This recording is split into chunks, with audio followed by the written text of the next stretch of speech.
Muito bom dia a todos. Eu sou o Corisco Moura e nós vamos conversar um pouco sobre os fenomenais e muito curiosos reinos e impérios da África nos tempos anteriores, particularmente na época do que corresponde ao Brasil colônia e aos primeiros anos da República Brasileira. Então, o primeiro reino interessante a ser discutido hoje, particularmente, existem outros, ou impérios, reinos ou impérios, é o Império de Mali.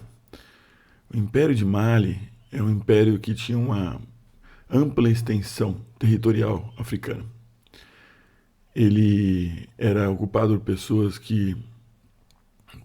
por populações convertidas ao islamismo, população essa que praticavam comércio intenso com o norte da África e com o Oriente.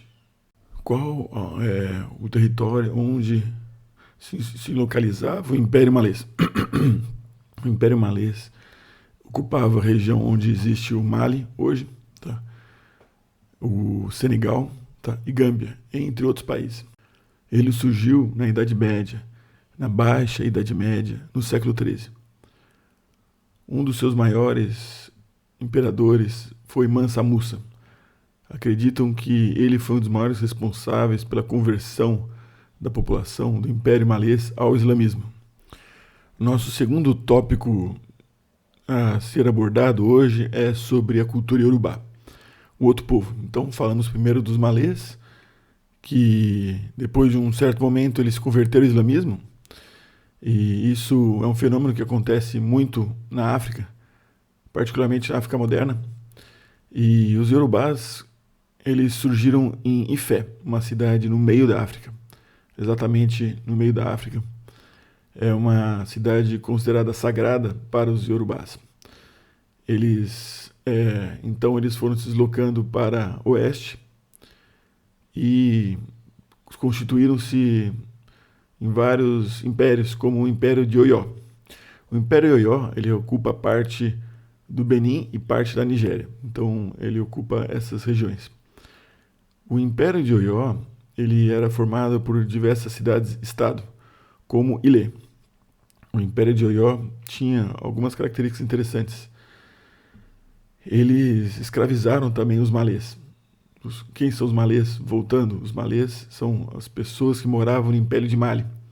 Quando surgiu o Império de Oió, o Império de Mali já tinha decaído, né? Que é um império anterior. Os malês,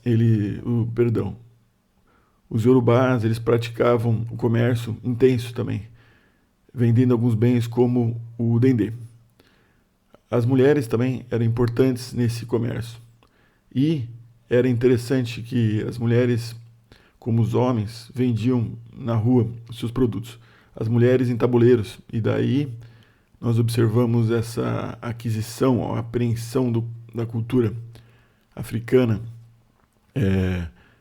que nós conhecemos das mulheres na Bahia, em Salvador, vendendo cocada e vendendo produtos nos tabuleiros. Então isso foi uma apreensão da cultura africana, dos iorubás.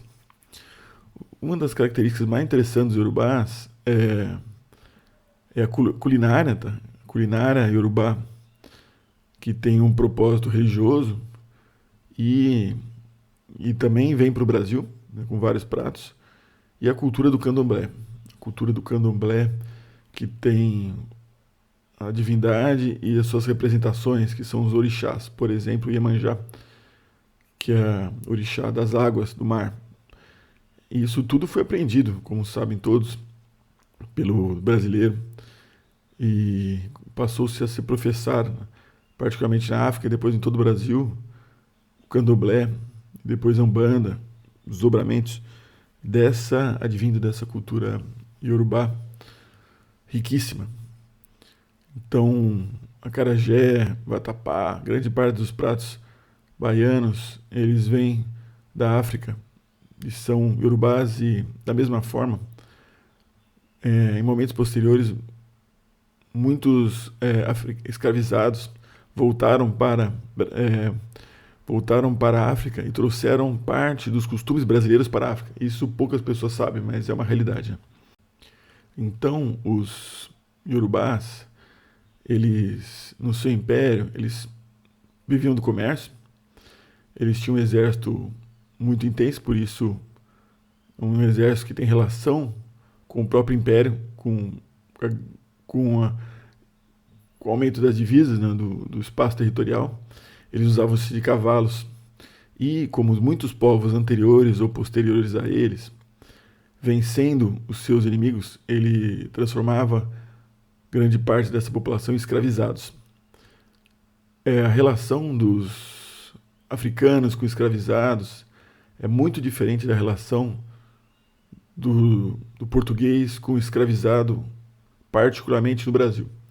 Não havia essa relação, essa tal ignomínia e tal desrespeito e tal relação vertical no sentido de considerá-los animais e seres inferiores.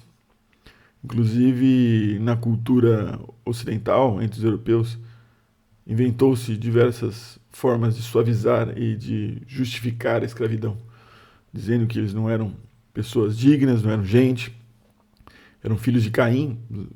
Várias formas foram usadas de diminuir a cultura africana pelos europeus.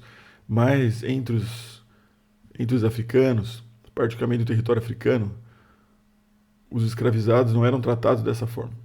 A escravidão não deve ser vangloriada, mas ela existe há muitos anos. Na Idade Média, ela foi presente, não da forma como vimos no Brasil, tá? E de forma paralela, ela estava presente também na África, na época do Brasil colônia. Então, pessoal, a cultura africana é riquíssima. Eu usei-me um pouco dessa cultura, dessa história, como também e muito da história baiana e da cultura fenomenal da Bahia, para produzir o romance Dois Levados a uma Jangada. Então, nesse romance, que tem recebido felizes referências da imprensa, de um modo geral, eu discuto vários temas como esse. No entanto, é importante pensar, trata-se de um romance.